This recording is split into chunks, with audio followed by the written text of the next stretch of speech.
welcome to Mostly Sapphic Books, where I am on a mission to read and review every single book about lesbians. I'm very excited to talk about this book today because I have uncovered a very hidden gem, The Rotting Hound by Sam Farren. This has 14 ratings and 4 reviews on Goodreads, which is crazy because this was a great book. It's a novella, so it's not too long. It's fantasy with like a lot of really interesting lore. It's super queer. It's super fun. It's super kind of dark and engaging and not afraid to go to some weird places and just really unique and interesting, and I really quite liked it a lot, actually. And really my only critique was that I wanted more. This was a very interesting world. I think it could have been fleshed out even more. But I also sort of understand this shorter format, especially through the lens of this character. I'm gonna hit you with a big sentence here, okay? I don't say this lightly. And I'm gonna preface it with some additional information, but I'm gonna hit you with a sentence, one of the sentences of all time here. I would describe this book as Gideon the Ninth by Tamsin Muir meets Metal from Heaven by August Clark. Now both of those are fantastic books, like top of the top of the top, wonderful sci-fi, fantasy, blended sort of mesh genres of books that have such great lore and such a strong voice and are so interesting and very gay and totally unique as well. A lot of the lore of this book reminds me of Gideon the Ninth. Not exactly, and because this is a novella, it absolutely does not have the extent of lore that Gideon the Ninth and the whole Locked Tomb series has, because those are very, very long books, and there's 4 of them. And it's incredibly complicated, and no one can match Tamsin Muir. She's a genius, and no one's doing it like her.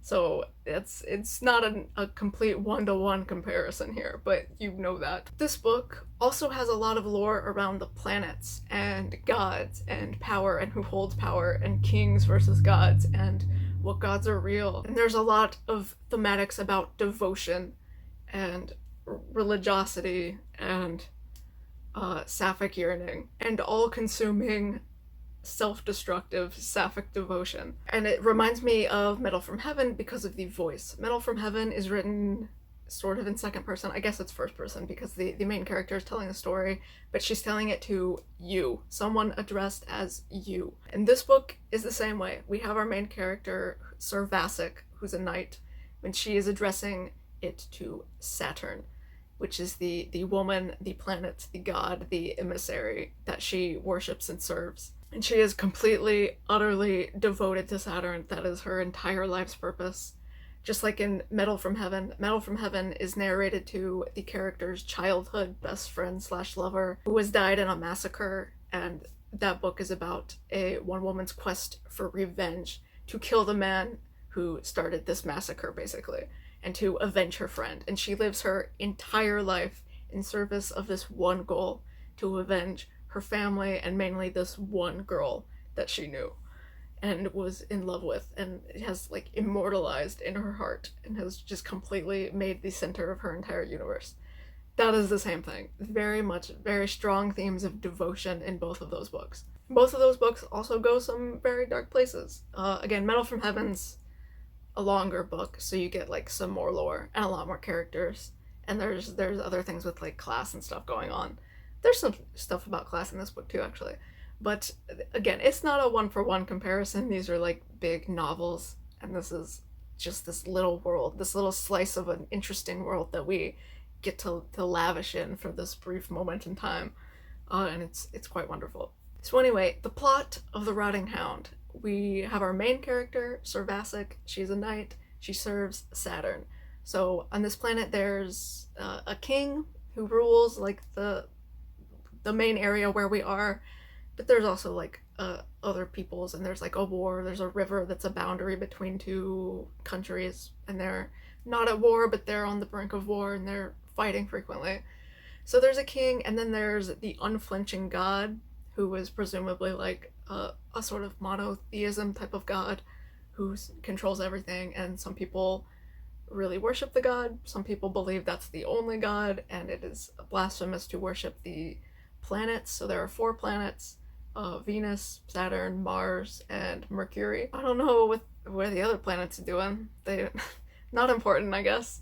But each of the 4 planets, they have their head. They get reincarnated. The leader, the emissary, gets reincarnated and is like literally the embodiment of Saturn or Mercury or whoever, and has like physical control over the state of the world and can like control time and helps with the harvest. Each of the 4 emissaries have their role in the kingdom, and the emissary of Saturn she's associated with the season of fall. They all have a season, and they all are called like the time of day.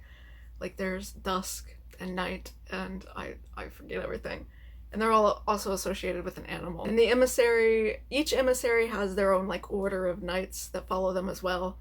And at the top of each order of knights is the first knight, who has a different title in each one. They're all associated with an animal. So the main character, Sir Vassic here, is the first Hound of Saturn, which means she is Saturn's bodyguard directly. They're all her bodyguards. They all look out for her, the whole order. But even amongst the orders all kind of look out for each other as well. But Sir Vassic is her right-hand man, will do anything she says at any time, is with her 24/7 basically, is her absolute closest confidant. And we learn sort of later in the novel, it's not really spoilers, I'm just sort of telling you the world, it's kind of spoilers, but they are like fucking linked. Like you find out that the first Hound or the first Swift or the first whatever literally cannot die if the emissary is alive. You can incapacitate them, you could harm them, but no matter how fatal the wound is, they will live through it. They literally cannot die until their emissary dies. And when their emissary dies, that's the moment they die. And so they are completely joined together, and the knight is completely in service to protecting this person, because it's their life force is literally bonded, which is so lesbian. That's so lesbian. And this is a lesbian romance. Saturn is a woman in this reincarnation, and Sir Vassic is a woman. There's a lot of gay relationships in this, and then there's also a lot of non-binary people. There's just a lot of queerness, and there's a lot of very normalized queer society here. No one bats an eye at it. And like everyone's gay, and all of the emissaries are pretty much, everything's gay, and it's wonderful. Super queer book, non-binary author as well. So just fucking gay, just rad. Definitely for this queer audience heavily, and it's awesome. I loved the world building of this, and I wanted more just because I really liked it. I would read more books set in this universe, although I don't know if it'll work. Because I really liked this viewpoint. This is a very singular character. She has one drive, much like the character from Metal from Heaven, who just has one goal: to kill this man who started this riot. The Rotting Hound, she has one goal. It is to serve the emissary. The emissary is her number one. The king's important, but not as important as the emissary. The god, the unflinching god, is important, but not as important as the emissary. She's fully focused. Because the character is so tunnel visioned on one thing, it affects the way the rest of the world around you is communicated. And so like we hear about the war with this neighboring country, but the main character, not that interested in it. You know, that seems like a big thing, and it is a big thing, and she does end up getting involved in it because she kind of has to, but she doesn't care. Her primary concern is Saturn, and everything else is secondary. All of the court shenanigans, all of the politics, all of the religion and blasphemy and proof, everything is secondary to this one thing that she cherishes. And that makes the world really unique. That's also reminiscent of Gideon the Ninth. Gideon the Ninth is a very vast, magical sci-fi world with all kinds of lore and people who do so many types of magic. But the main character of Gideon the Ninth, the first book, is just a swordswoman, and she doesn't give a fuck about any of the magic stuff. She's not that interested. She kind of hates it. She has other priorities. She just wants to join the military. She's tired of hearing about necromancy and magic. And so all of these people are around her talking about it, but she like doesn't even care. And that really colors the way you perceive the story and the way information is told in that book and the way you understand the lore. So you really feel like you're in the head of this one character, and you really feel her voice and her tone and her ambitions and her drive. And you know you're kind of in the viewpoint of this sort of biased character in a way. but that just makes it more interesting. And I think there's a lot of interesting things in this, especially with all the stuff going on in the background. So the people they're warring with are called the Atils, and when we first hear about them, they kind of sound smarter than the kingdom people. I forget, what are they called? I don't know what they're called now. I don't know if it said what they were called. You initially get the sense that they're actually smarter than the people in this kingdom, because they've seemingly worked out how earthquakes work, and that there's tectonic plates beneath the surface of the earth that are causing these earthquakes. And they come to tell the kingdom this, and the kingdom's like, buddy, you have earthquakes because you're not worshiping the gods and the planets. You're just not religious enough, because they don't believe in the four planets and the emissaries. They only believe in the unflinching God. And so the king's like, you guys just aren't pious enough. That's why, the unflinching God hates you. The planets hate you. That's why your harvest sucks, bro. That's why you got earthquakes. That's why you can't win a war. You're not religious enough. And we, as the reader, are like, oh, they're smarter because they know how earthquakes work. But later in the book, you get proven that these emissaries really do have power, and they really do control things. And again, there's very much proof of magic here. At first, you don't necessarily know how much of this is true, and if the reincarnations are really true, or if they're just training someone to be a figurehead, because they genuinely believe someone is a reincarnation, but are they actually? But we do get proof. Again, the stuff about the first Hound or first Swift or whoever being unable to die, that's pretty much proof of magic. So we do get a confirmation that these planets really do control everything. And so maybe the Atils, with all of their logic and their smarts and their science, aren't so smart after all, which is kind of a cool twist, because you think in this fantasy novel, I don't really know where we are. I don't know if this is Earth. We have to be in this solar system, I guess. But I don't know what time period we're in. We seemingly don't have electricity, I don't think. So it's sort of a backwoods kind of world, maybe a medieval kind of fantasy. We have knights and kings and stuff. That's sort of what I was picturing.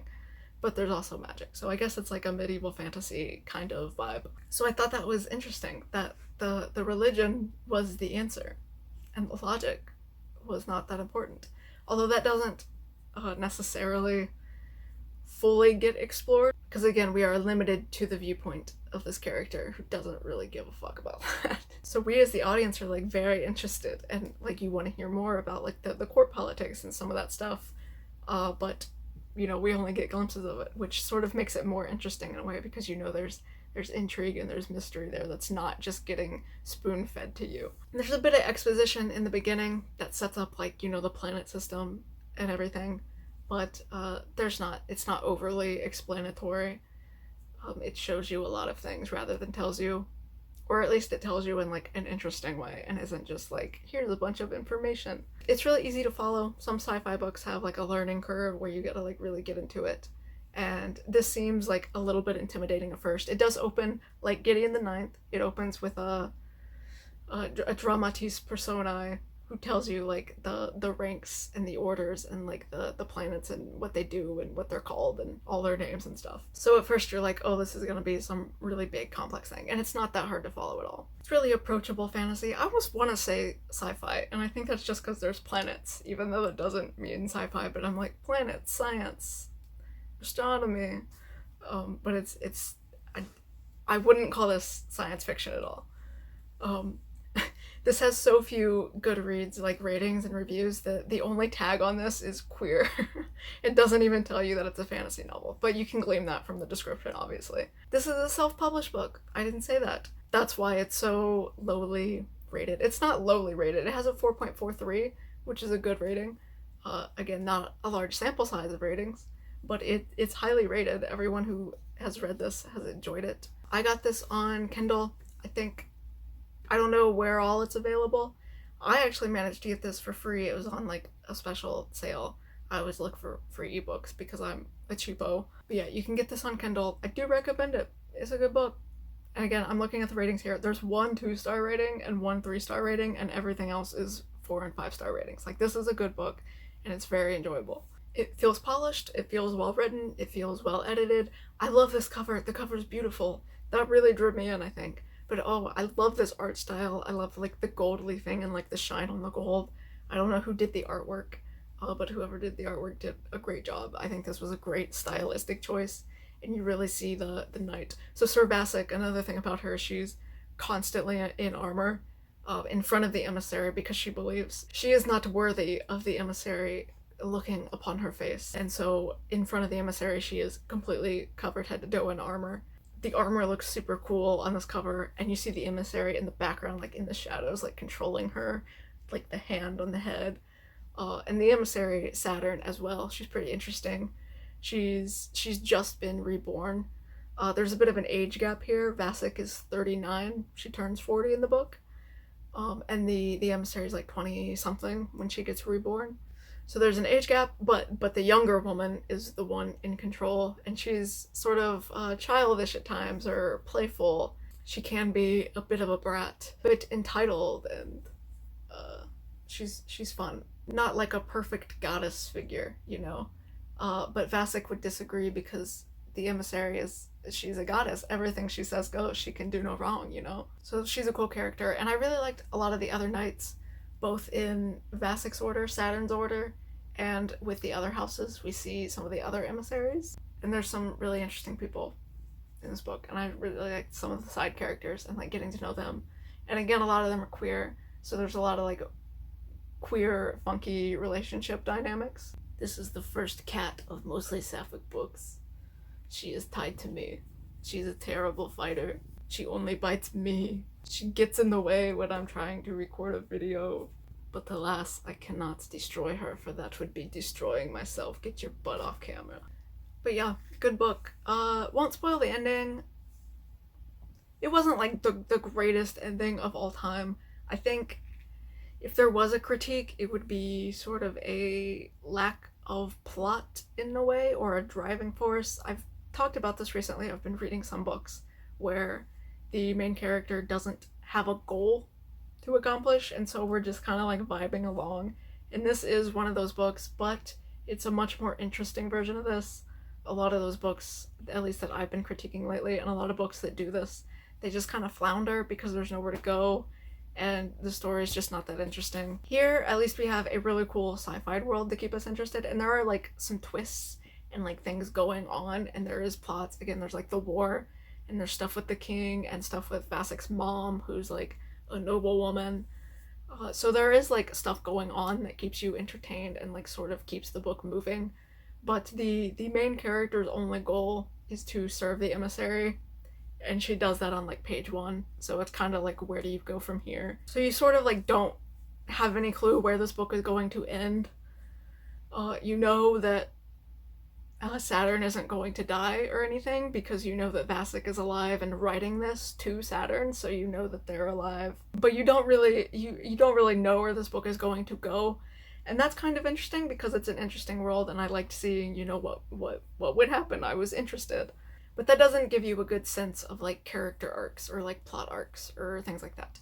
There is one, I guess it would be Vassic in her armor. She doesn't show her face, and then there's stuff about the emissary touching her, like brings her pain and pleasure at the same time, but like literally burns her skin and marks her skin, and so that gets addressed. And there's cool reveals, and there's cool things going on, so your attention is kept for sure.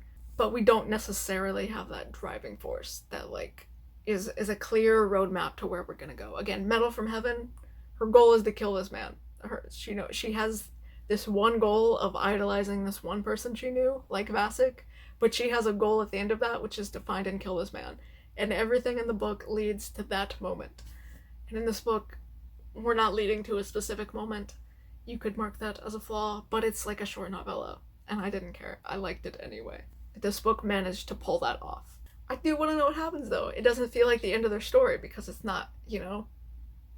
I mean, I can sort of imagine what happens. I could write a fan fiction about what happens at the end of this, or what I would want to happen at the end of this. But, you know, there's so much of this world that could be explored, so many of these characters that could be explored. I don't know if the author's going to write a sequel to this. Probably not.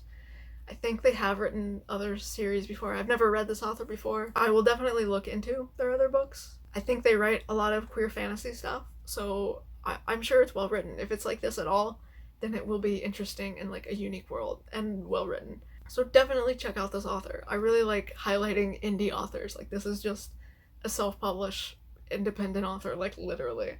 I was really impressed by this, and I was really excited to see like a good indie book. Like, I've read some Kindle books that just aren't, you know, there's some Kindle books out there, and you know what I'm talking about. This was a real gem amongst all the AI slop on Kindle.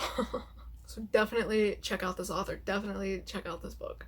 I could imagine the Tumblr fandom for this if it was popular. There'd be so many theories about like the other emissaries and stuff. And you could do like infinite reincarnations. This could go a million places because you're in a world with reincarnation and like wars. It'd be cool. You could do a lot with this. It's rad. I really like this. I don't know. Now I'm just yapping, which is what this entire video was, but especially right now I'm just yapping. And now I'm wrapping it up. Good book. Read it. Big rec from me. Like 5 stars. 4.75 maybe. But I'm not even gonna get that technical because it was a very impressive self-published book. 5 stars. Easy. Good gay shit.